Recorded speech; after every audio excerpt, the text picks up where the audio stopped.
what brings you here today?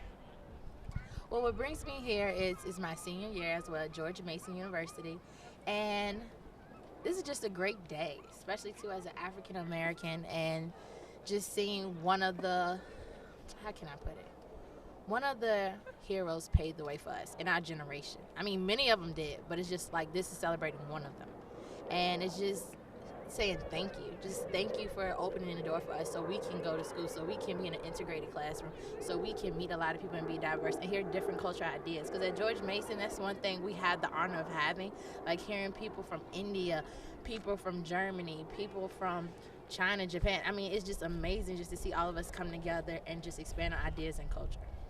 Yeah. It's my first time here today, so I'm extremely excited. And I think what brings me here is the people I'm with. With the Black Fist Movement, we're just trying to educate everyone about our history and our people, and what better way to do that than on Martin Luther King Day.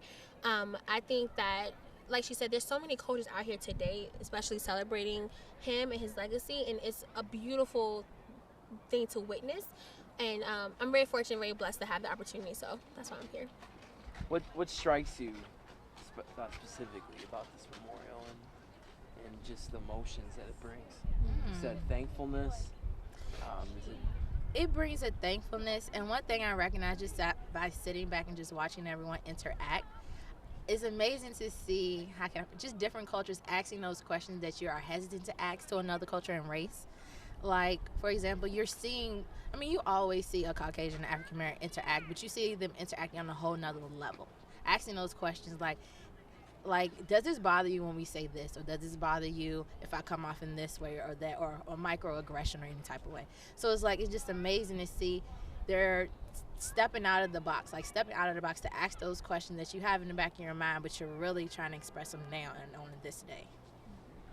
I think for me, it's a mirror reflection of what we're trying to do now. So it's beautiful to know that Martin Luther King his eyes weren't on this big monument. He didn't plan for him to have gone as far as he did, and no one does. None of us plan to or think or can imagine how big our legacy can actually be. And so it's comforting to know that if he did it, I can do it, and anyone else can do it. And so just the idea that he took a very small and simple city and a simple town and where racism existed, and look at all that came into fruition. And it's very humbling to know that I can do the same exact thing and persevere through all that he's been through and all that I may face in my life. So